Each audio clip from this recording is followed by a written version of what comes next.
Hi guys, thank you so much for watching my video. आज का जो topic है वो है साइकेट्रिक नर्सिंग का मेनिया।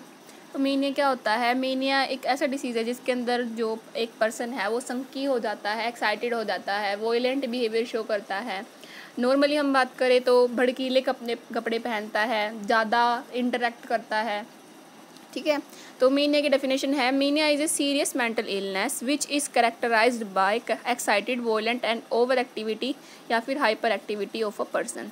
ठीक है, इसकी सेकंड डेफिनेशन है, mania refers to a syndrome in which the central feature are over activity. Mania एक सिंड्रोम है। सिंड्रोम क्या होता है? सिम्पटम ग्रुप होता है जिसके अंदर क्या होता है, ओवर एक्टिविटी यानी कि हाइपर एक्टिविटी शो करता है, मूड चेंज होता रहता है, कभी इरिटेट हो जाता है या फिर उसका जो मूड है वो इलेशन करता है, बढ़ता जाता है। ठीक है, एक्साइटेड होता है person and self importance idea आते हैं। ठीक है, तो ये थी मेनिया की डेफिनेशन। इसके बाद मेनिया के केसेस क्या हैं?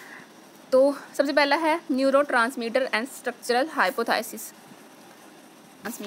न्यूरोट्रांसमीटर का स्ट्रक्चरल हाइपोथाइसिस का मतलब होता है किसी चीज़ को सोचना, कंसीडर करना। ठीक है, तो सबसे पहले है मेनिक का पहला कारण जिसके अंदर पहला आता है न्यूरोट्रांसमीटर। न्यूरोट्रांसमीटर के अंदर क्या होता है, नोरएपिनेफ्राइन और डोपामीन जो है, इन दोनों का इफेक्ट हमारे माइंड के अंदर इंक्रीज हो जाता है, इसलिए हमें मेनिया डिसीज़ भी हो सकता है। ठीक है, इसके बाद जो सेकंड हाइपोथाइसिस है वो है जेनेटिक कंसीडरेशन। जेनेटिक मतलब पेरेंट्स से बच्चों के अंदर। ठीक है, पहला है कॉन्सेंजेनिटी,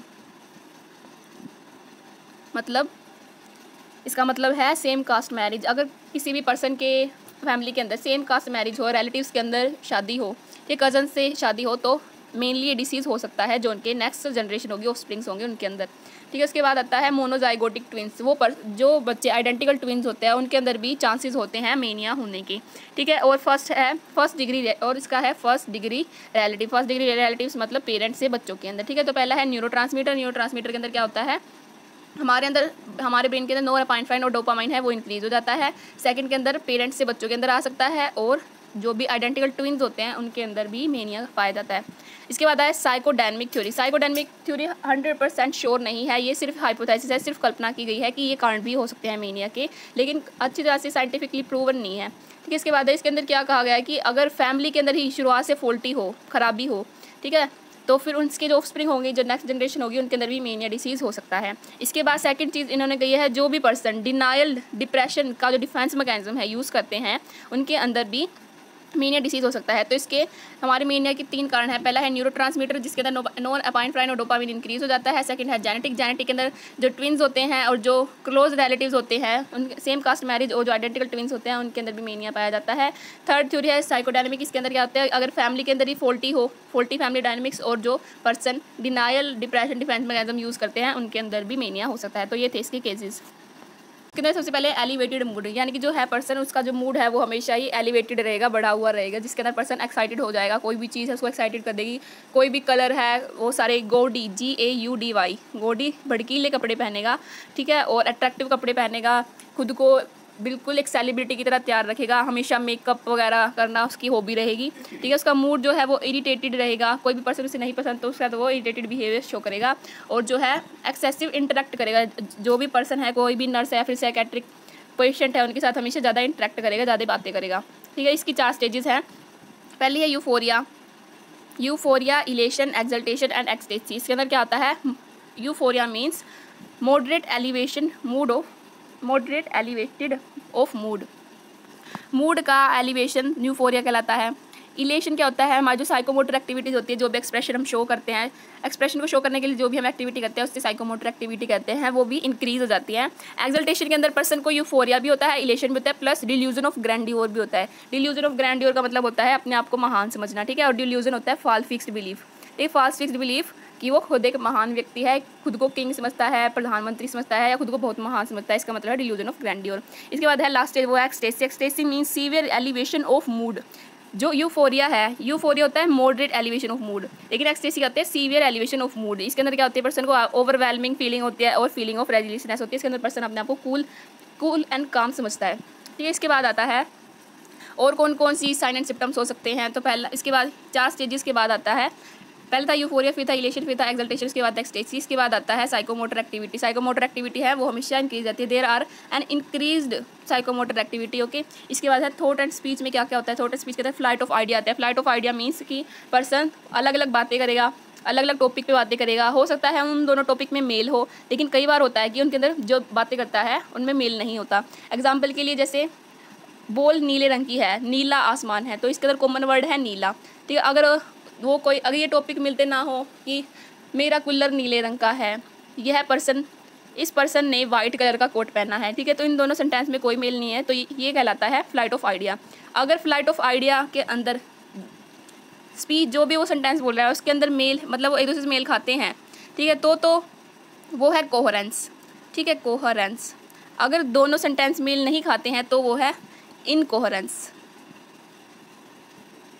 ठीक है, इसके बाद है pressure of speech. Pressure of speech के अंदर क्या होता है, ये जो पर्सन है वो रुक रुक कर बोलता है। ठीक है, क्लैंग एसोसिएशन भी प्रेशर ऑफ स्पीच के अंडर में ही आता है। क्लैंग एसोसिएशन का क्या होता है, जैसे कोई रिदम में कोई भी सेंटेंसेस बोलना, जैसे कि कोई भी राइमिंग हो गई, जैसे ट्विंकल ट्विंकल लिटिल स्टार या फिर जोनी जोनी यस पापा।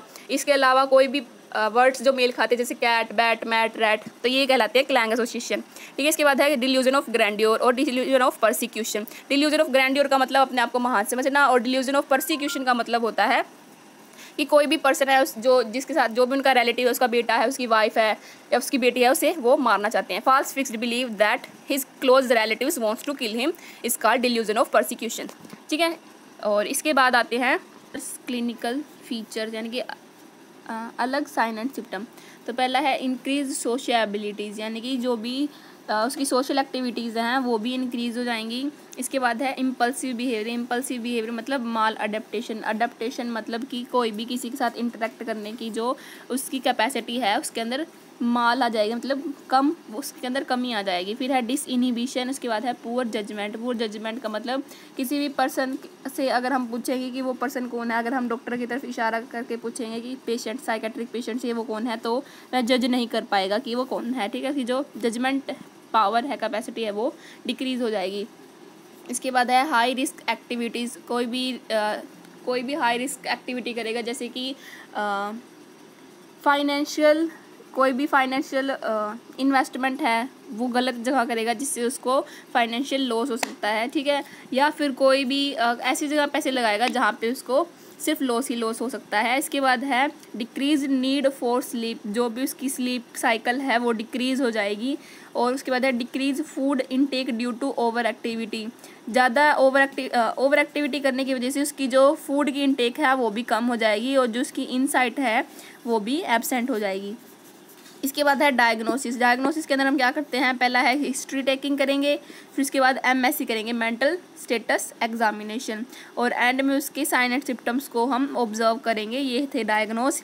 इसके बाद है ट्रीटमेंट। ट्रीटमेंट में सबसे पहला है ये 3 मेडिसिन मोस्ट इंपॉर्टेंट है। पहला है लिथियम, सेकंड है कार्बामेज़ापाइन, और थर्ड है सोडियम वेल्पोरेट।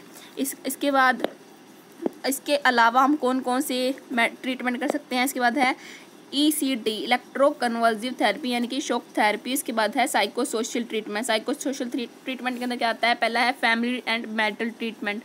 ठीक है, थेरेपी इसके अंदर हम क्या करते हैं, फैमिली के पर्सन को और पेशेंट को बिठा के उनके अंदर जो भी इंट्रा फैमिलियर या इंट्रापर्सनल डिफ़िकल्टीज़ है उनको डिक्रीज़ करते हैं। तो ये था मेनिया की डेफिनेशन, मेनिया की क्लिनिकल फीचर्स, उसकी स्टेजेस, इसके बाद साइन एंड सिम्टम्स और diagnosis and treatment. Thanks for watching.